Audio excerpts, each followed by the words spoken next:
changing places in the fire. "What's the word?"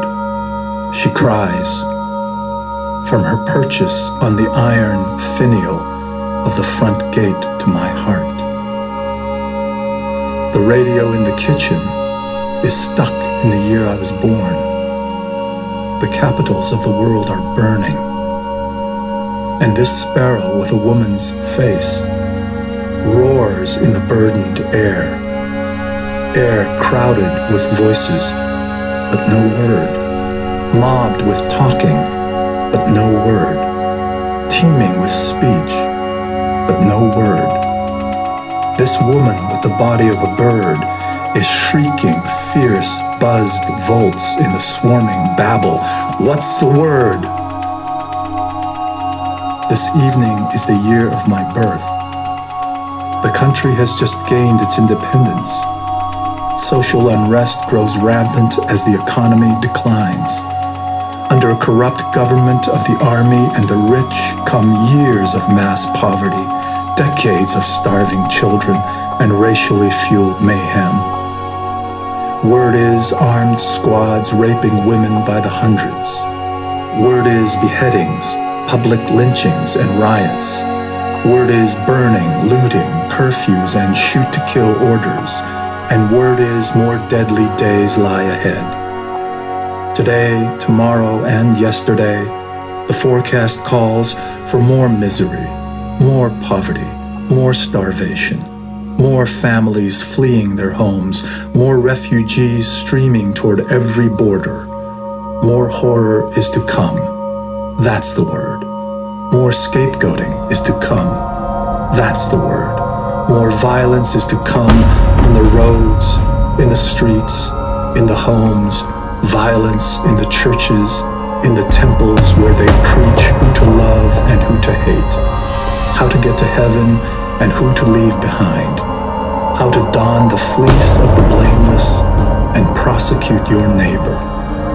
All against all is to come. That's the word. Who hasn't heard that? She spits.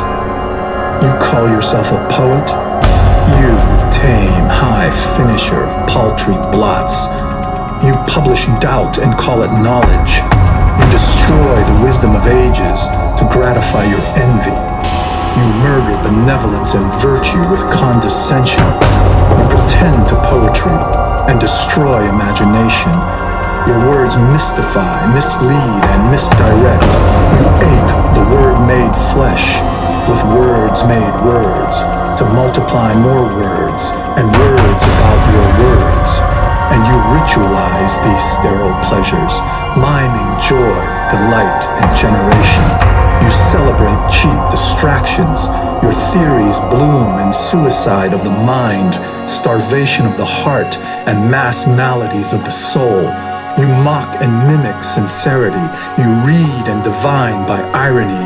You snare the little ones. You pose stumbling blocks to the lame. You dig pits for the blind. You sell desolation. Your science is despair. What's the word? I can tell she's up to no good. This feathered interval, monument to the nano, this deciding gram, my Geronimo. She's out to overturn an empire, to usurp principalities and powers just by swooping into the right assembly, perplexing a senate, baffling a parliament, or bewildering somebody's crosshairs. Not worth a farthing and without a cent, she would own the realm her shrill cries measure, trading dying for being.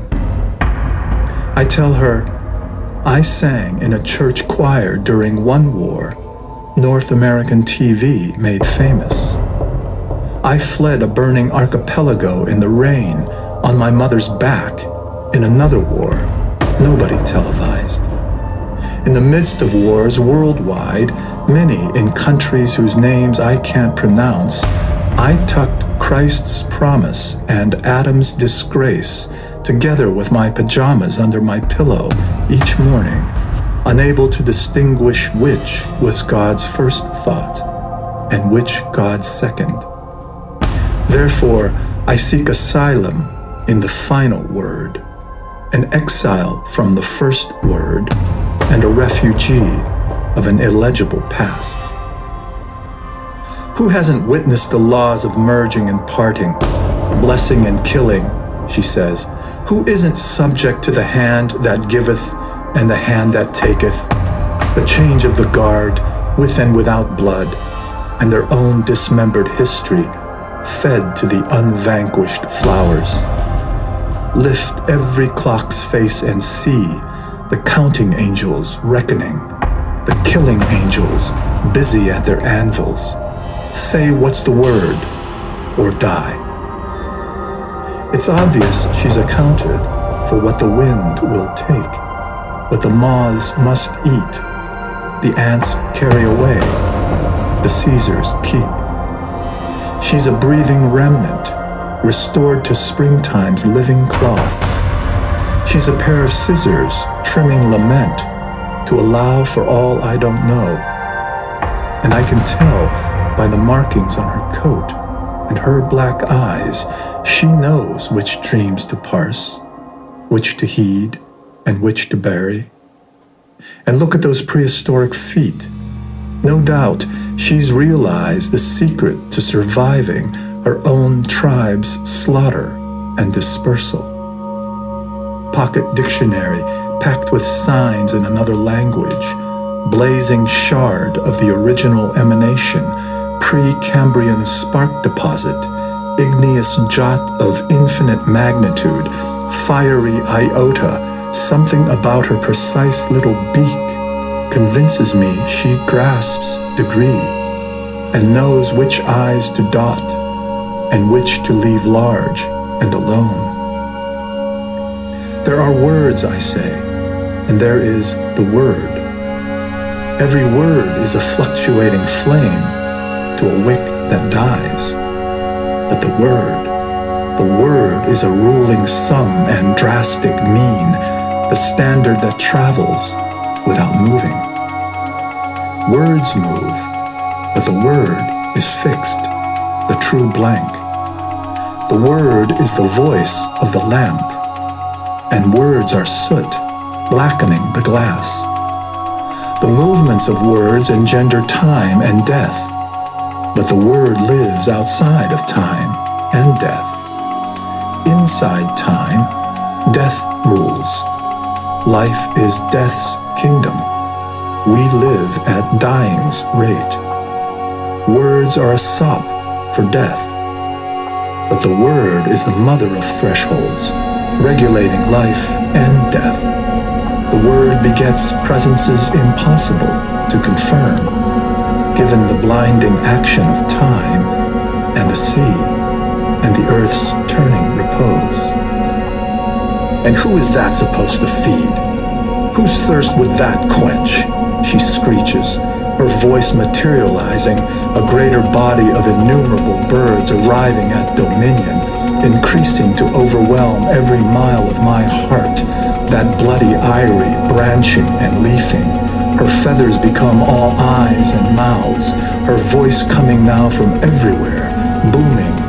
When the lover is ready, the beloved will appear.